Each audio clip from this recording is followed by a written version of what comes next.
ఈ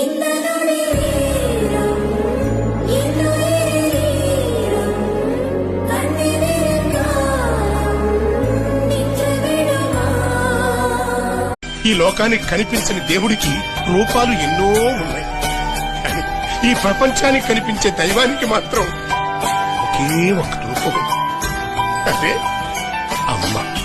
మనలోని ప్రాణం అమ్మ, మనదైన రూపం అమ్మ, ఎనలేని జాలి గుణమే అమ్మ, నడిపించే దీపం అమ్మ, కరుణించే కోపం అమ్మ, వరమిచ్చే తీపి శాపం అమ్మ.